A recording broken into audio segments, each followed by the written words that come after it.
आप देख रहे हैं अमेज नाउ। गंगा, यमुना, राप्ती और गोमती के तटवर्ती इलाकों से खबरें आप तक।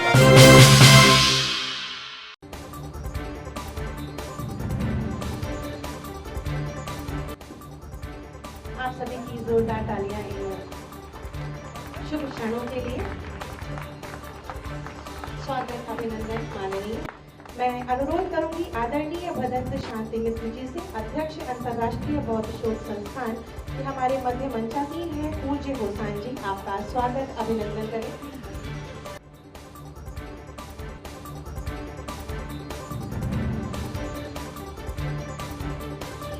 स्वागत अभिनंदन करें। बहुत बहुत धन्यवाद सभी मंचासीन अतिथियों का। स्वागत अभिनंदन आपकी तालियों के साथ। और स्वागत उद्बोधन के लिए तथा समग्र कार्यक्रम के परिचय के लिए मैं बहुत ही आदर के साथ हमारे मध्य मंचासीन है deputy chief of mission south Korea Shri सांग वो लिम जी। आपसे अनुरोध करूंगी कि अपने उद्बोधन से हमें अनुग्रहित करें। एक कोरियन दूतावास में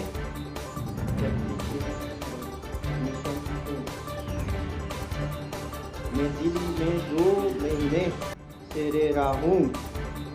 मेरी हिंदी अभी अच्छी नहीं है, मगर मैं आज हिंदी में बात करने की कोशिश करूँगा। कोरियन एम्बेसडर की तरफ से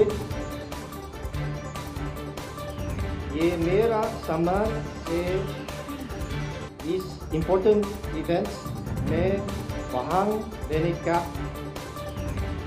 जो कि कोरियन बुद्धिस्ट योगे ऑर्डर ने अपनी यात्रा अच्छे तरीके से पूरा किया। मैं उनको मुबारकबाद देता हूँ।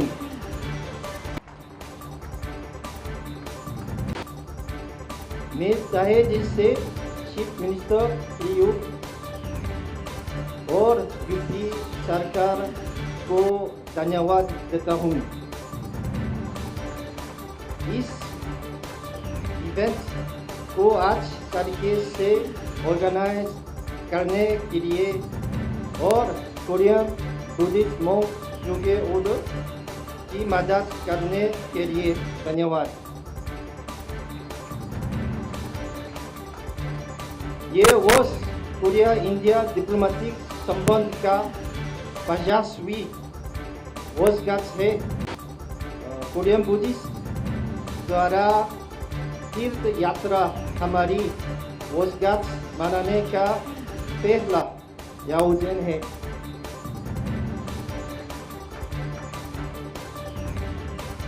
यह तीसरा यात्रा कोरियन और इंडियन साझा संस्कृति और आध्यात्मिक जड़ों को दिखाता है।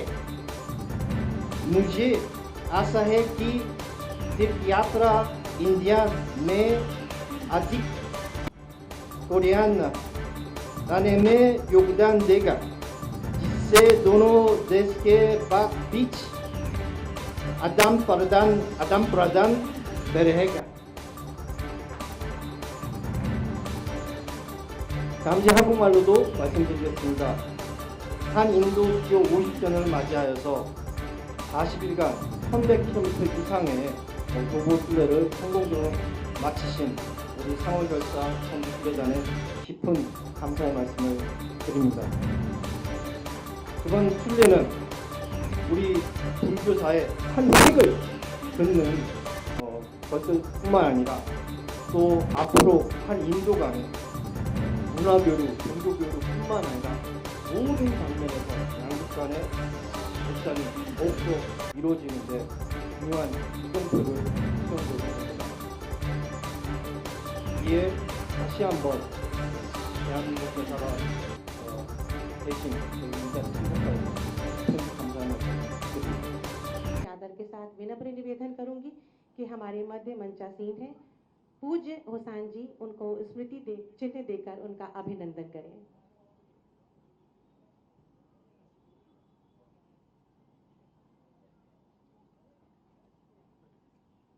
और आप सभी से अनुरोध कि इन शुभ क्षणों की शोभा अपनी तालियों के माध्यम से बहुगुणित करें। अंग वस्त्र स्मृति चिन्ह के माध्यम से आपका अभिनंदन।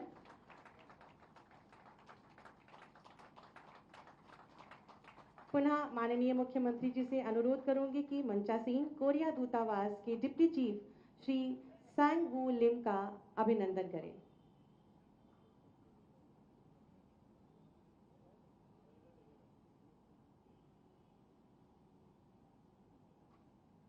आपका अभिनंदन है।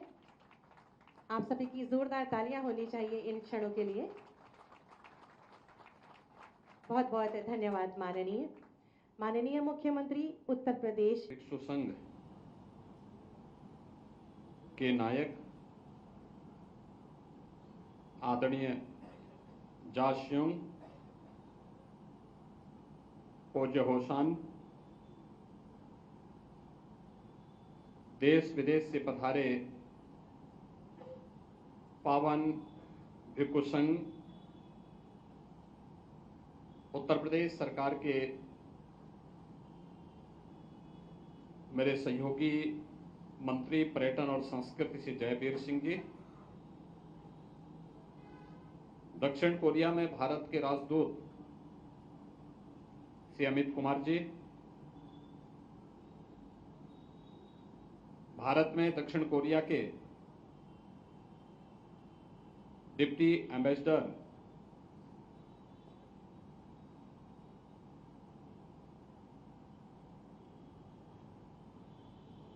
श्री सांग वो लिम, इंटरनेशनल बुद्धिस्ट कॉन्फेडरेशन के deputy general secretary Shri Rinpoche, अंतर्राष्ट्रीय बौद्ध शोध संस्थान उत्तर प्रदेश के अध्यक्ष भदंत शांति मित्र जी, उत्तर प्रदेश सरकार के प्रमुख सचिव पर्यटन व संस्कृति श्री मुकेश मिश्राम जी, आज के इस कार्यक्रम में उपस्थित श्री लालजी प्रसाद जी, हमारे सभी भिक्षुकगण और उपस्थित भाइयों बहनों,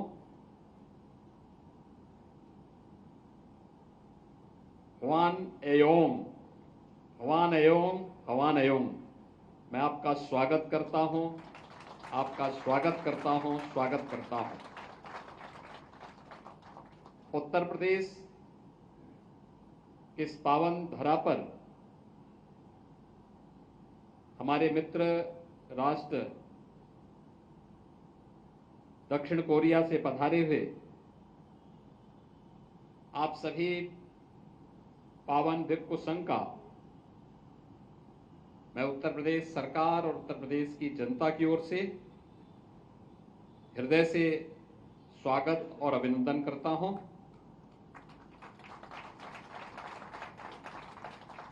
भारत और दक्षिण कोरिया के राजनयिक संबंधों की अर्ध शताब्दी पूरी होने के उपलक्ष्य में उभय राष्ट्रों के संबंधों को मैत्रीपूर्ण प्रगाढ़ता प्रदान करने हेतु संपन्न हुई जोगे संघ की सफल धम्म यात्रा की मैं आप सबको हृदय से बधाई देता हूं।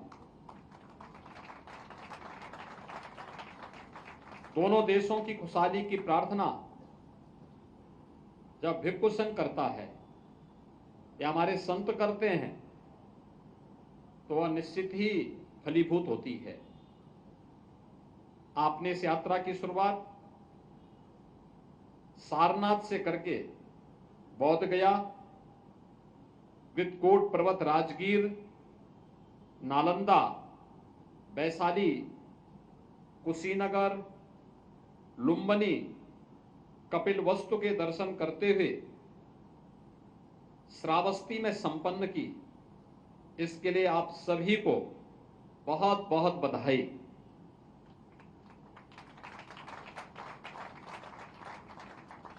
चुगहायो चुगहायो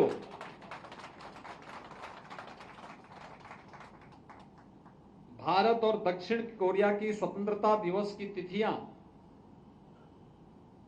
एक है, यानी 15 अगस्त। वर्तमान में भारतवासी अपनी आजादी के अमृत महोत्सव के उपरांत अमृत काल के प्रथम वर्ष में प्रवेश किए हैं। भारत और दक्षिण कोरिया दोनों देश G20 समूह के सदस्य हैं। अपनी आजादी के अमृत महोत्सव वर्ष में भारत को G20 समूह की अध्यक्षता करने का अवसर प्राप्त हुआ है।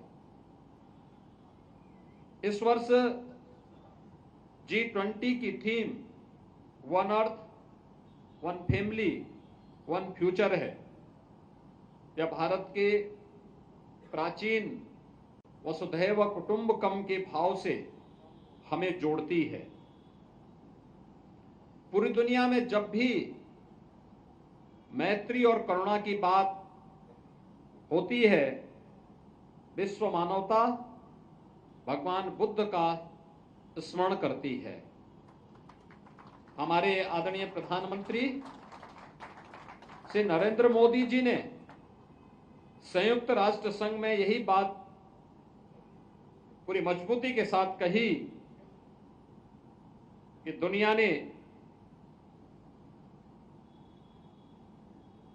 दुनिया के कुछ देशों ने विश्व मानवता को भले ही युद्ध दिया हो, लेकिन भारत ने दुनिया को बुद्ध दिया है।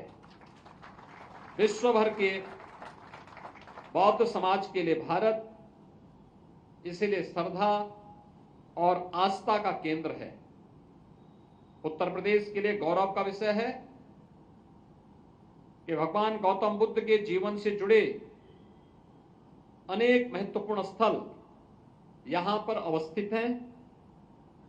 भगवान बुद्ध ने अपने जीवन को 2/3 हिस्सा उत्तर प्रदेश में व्यतीत किया था। वाराणसी के समीप स्थित सारनाथ में भगवान बुद्ध ने अपना पहला उपदेश दिया था। भगवान बुद्ध ने श्रावस्ती में सर्वाधिक 25 वर्षावास, हमारे सन्यासियों की परंपरा में वर्षा काल में जो 4 मास होते हैं वो चातुर्मास के रूप में माने जाते हैं, और वे चातुर्मास भगवान बुद्ध ने 25 चातुर्मास श्रावस्ती में व्यतीत किए थे। उनकी महापरिनिर्वाण स्थली कुशीनगर भी उत्तर प्रदेश में है। श्रावस्ती, कपिलवस्तु, देवदह, कुशीनगर, संकिसा, देवगढ़, ललितपुर, अहिछत्र, बरेली, कौशाम्बी, ये सभी बौद्ध आस्था के पावन स्थल हैं। इन सभी बौद्ध स्थलों के केंद्र में प्रदेश की राजधानी लखनऊ है। लखनऊ चारों तरफ से भगवान बुद्ध के आभामंडल से घिरा हुआ है। उत्तर प्रदेश देश का एकमात्र ऐसा राज्य है जहां सरकारी स्तर पर संचालित इतना विशाल बुद्ध विहार, शांति उपवन बुद्ध विहार है, जहां यह कार्यक्रम आयोजित किया जा रहा है। हमारे प्रदेश में अंतर्राष्ट्रीय बौद्ध शोध संस्थान भी है, जहां शोधार्थी बौद्ध धर्म पर शोध करते हैं।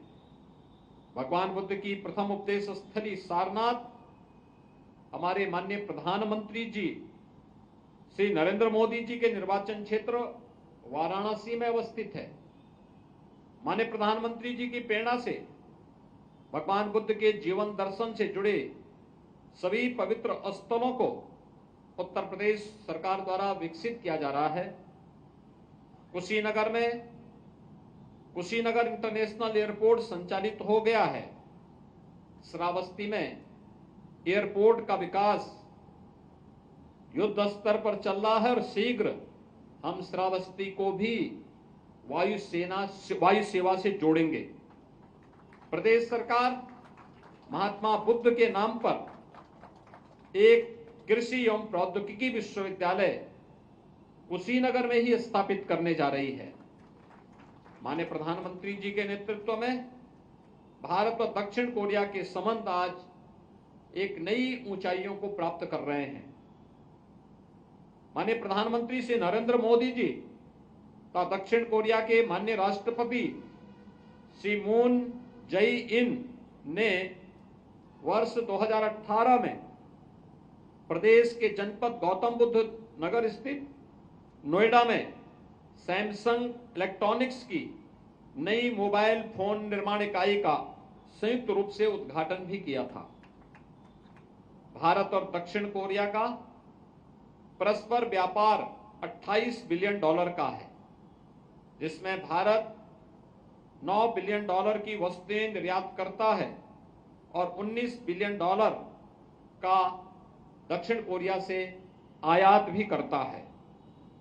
आधुनिक युग में भारत और दक्षिण कोरिया के राजनीतिक संबंधों के 50 साल पूरे हो रहे हैं, लेकिन वास्तव में भारत और कोरिया के आध्यात्मिक संबंध शताब्दियों पुराने हैं। कोरिया के ध्यान पंथ सियोन की उत्पत्ति श्रावस्ती के जैतवन उत्तर प्रदेश से ही हुई है। अयोध्या की राजकुमारी द्वारा लगभग 2000 वर्ष पूर्व जल मार्ग से अयोध्या से कोरिया की यात्रा की गई थी। जान का विवाह वहां के स्थानीय राजा किम सूरो के साथ हुआ और राजकुमारी का नाम हु वांग आक पड़ा। राजकुमारी हु वांग आक एवं राजा किम सूरो से करक वंश की स्थापना हुई। वर्तमान समय में कोरिया में एक बड़ी आबादी इस वंश से जुड़ी हुई है। दक्षिण कोरिया की माननीय प्रथम महिला सुश्री किम जोंग सोक महोदया 6 नवंबर 18 को अयोध्या में दीपोत्सव के पावन आयोजन में उपस्थित हुई थी। भारत एवं दक्षिण कोरिया के प्राचीन और प्रगाढ़ सांस्कृतिक संबंधों के दृष्टिगत इस अवसर पर माननीय प्रथम महिला द्वारा हम उत्तर प्रदेश सरकार के साथ मिलकर के क्वीन हो मेमोरियल पार्क परियोजना का वहां पर शिलान्यास का कार्यक्रम भी संपन्न किया गया। दोनों देशों के मध्य सांस्कृतिक संबंधों को विस्तार देने के उद्देश्य से अयोध्या में राम कथा पार्क के समीप 11,658 वर्ग मीटर क्षेत्रफल में 21 करोड़ 92 लाख रुपए की धनराशि से क्वीन हो मेमोरियल पार्क का निर्माण कार्य अब पूरा कर लिया गया है।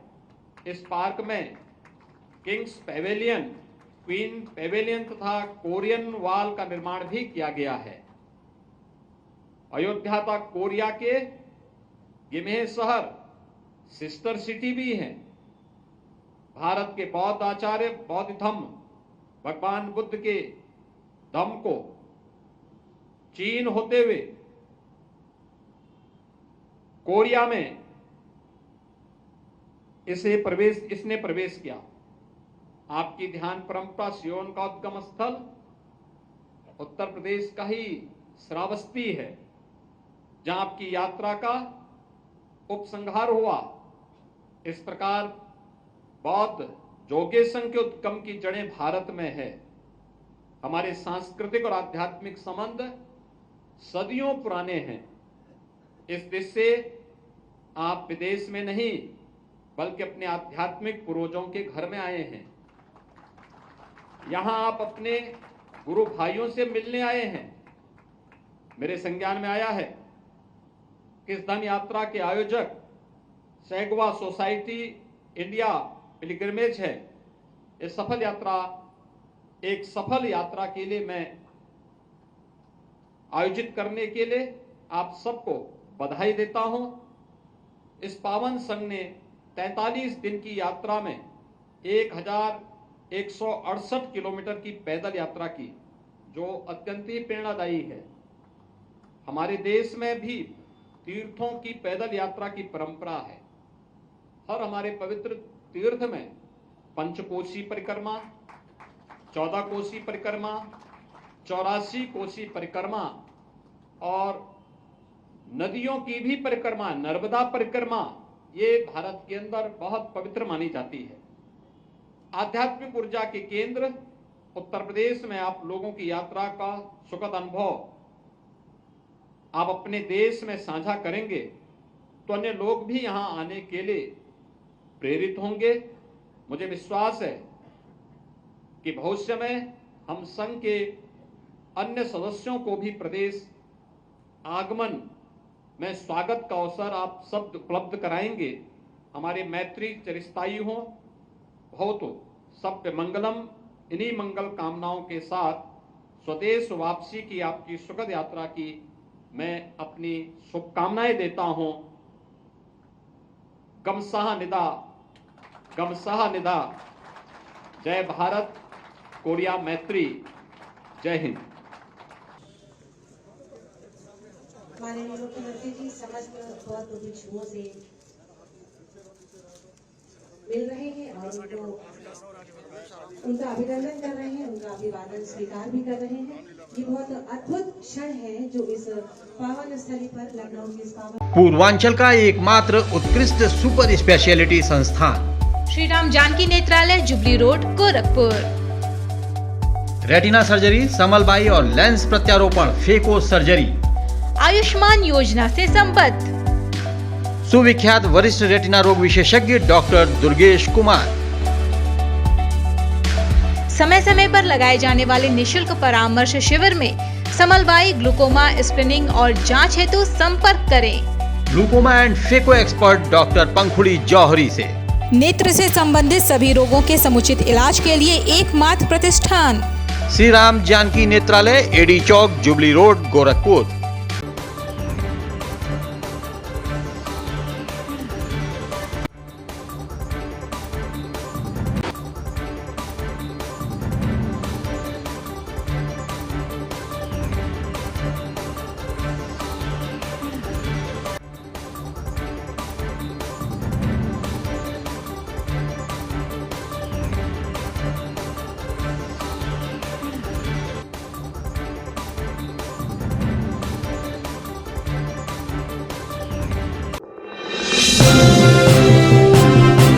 आप देख रहे हैं अमेज नाउ।